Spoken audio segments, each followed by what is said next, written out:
Assalamualaikum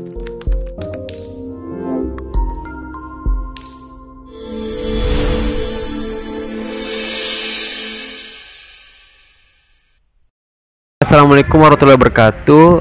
Di sini pada kesempatan ini saya akan menjelaskan presentasi dari PPT berikut ini yang berjudul tentang organisasi, di mana pengertiannya adalah wadah yang memungkinkan masyarakat dapat meraih hasil yang sebelumnya tidak dapat dicapai oleh individu secara sendiri-sendiri.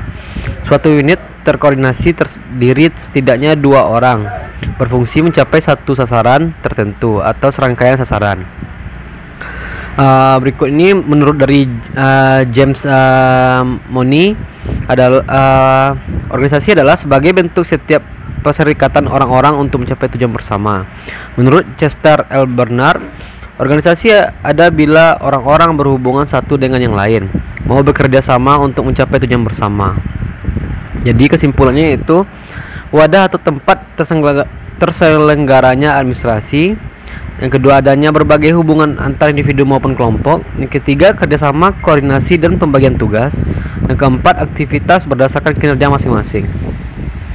Berikut inilah terbentuknya organisasi. Yang pertama, kebutuhan manusia. Menurut Maslow. Yang kedua, dorongan untuk bekerja, yaitu kelangsungan hidup. Yang kedua, motivasi orang bekerja. Berikut ini adalah prinsip organisasi, yang mana yang pertama itu ada anggota, terus ada tujuan, aktivitas, yang keempat pembagian tugas, yang kelima pendelegasian wewenang, dan yang terakhir itu ada azas. Azas di sini yaitu tentang unity of command, yang kedua span of control, yang ketiga scalar principle, yang keempat exception principle. Berikut ini adalah fungsi organisasi, yang mana di sini yang pertama itu fungsi lini, yang kedua ada fungsi auxiliary, yang ketiga ada fungsi staff. Fungsi lini itu memberikan jasa kepada masyarakat, mengatur tata kehidupan dalam suatu bidang, adanya level manajer dan kewenangan dan tanggung jawab.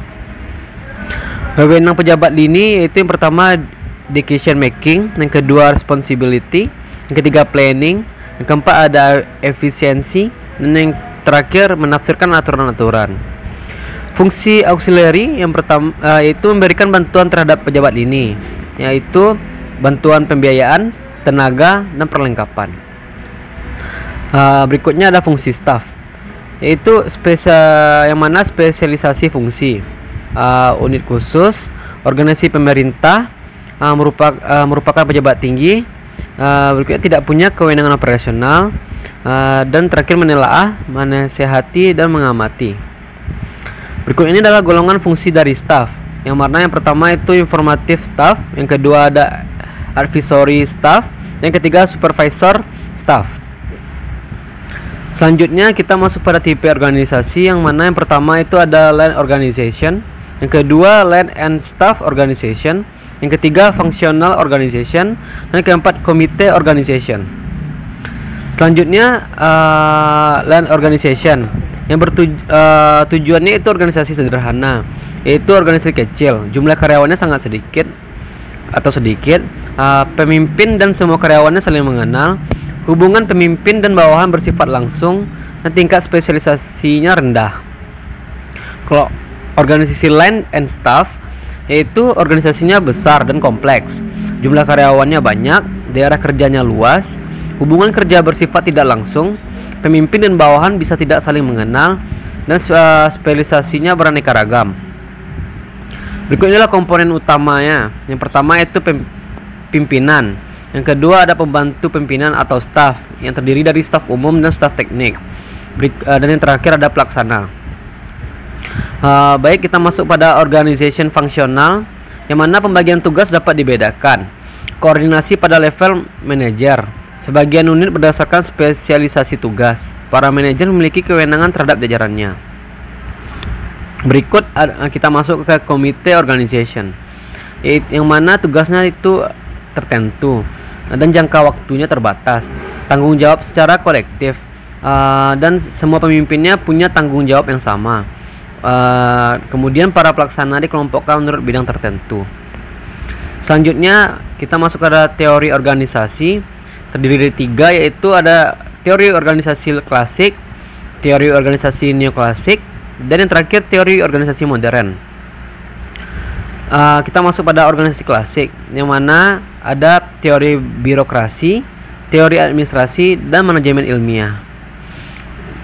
Teori birokrasi itu pembagian kerjanya jelas, spesialisasi disesuaikan dengan kemampuan teknis.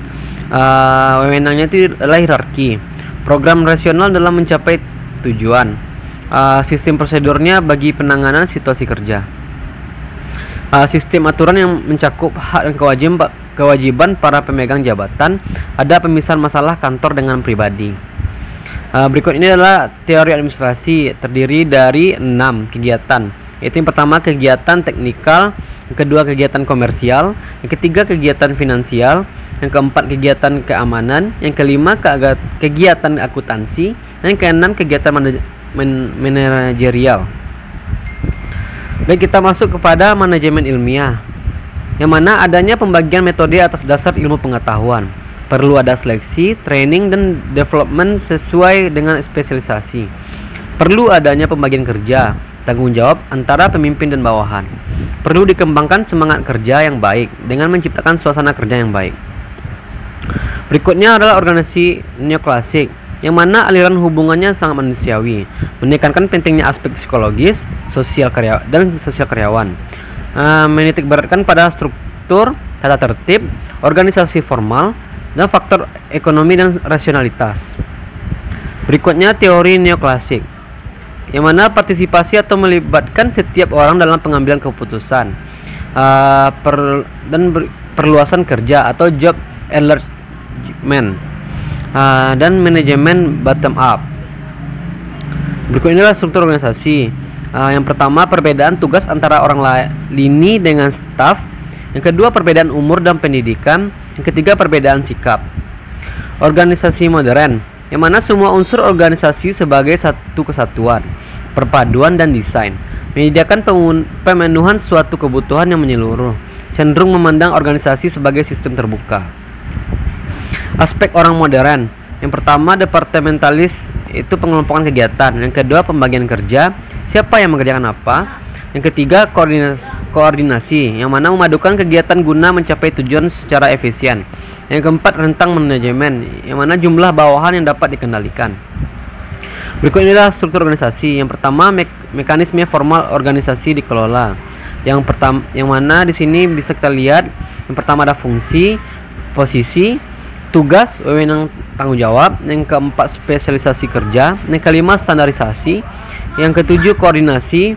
Yang kedelapan, sentralisasi atau desentralisasi. Dan yang terakhir, satuan kerja.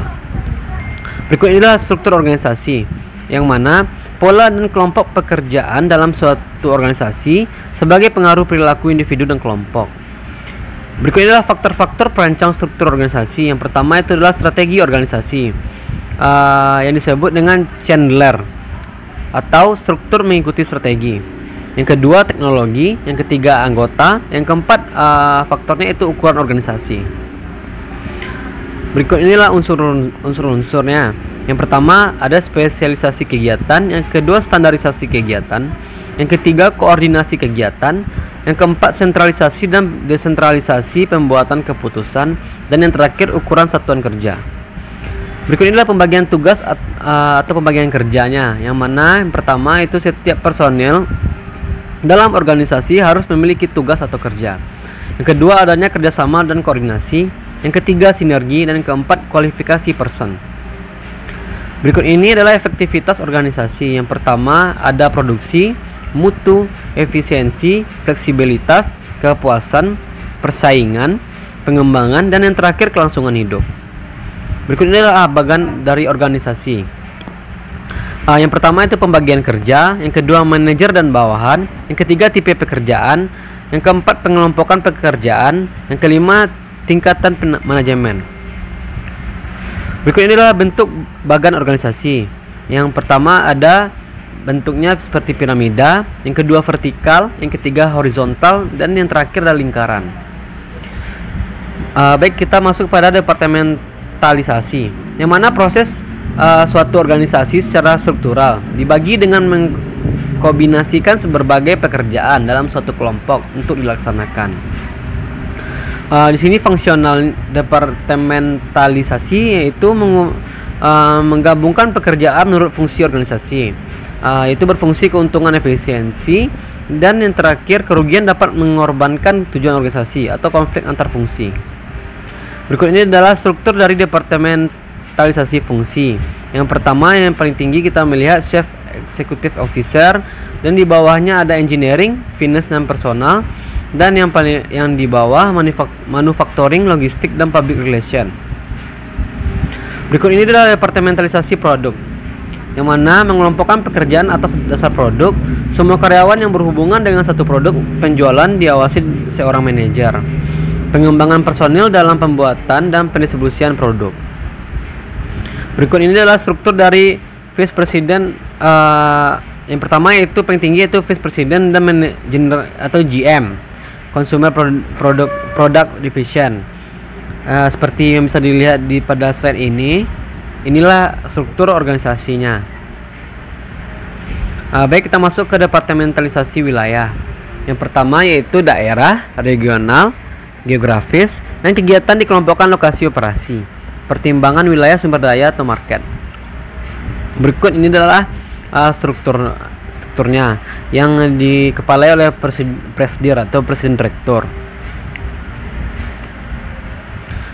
Baik, mungkin sekian dari saya. Apabila kesalahan mohon dimaafkan. Wabillahi taufiq wal hidayah. Assalamualaikum warahmatullahi wabarakatuh.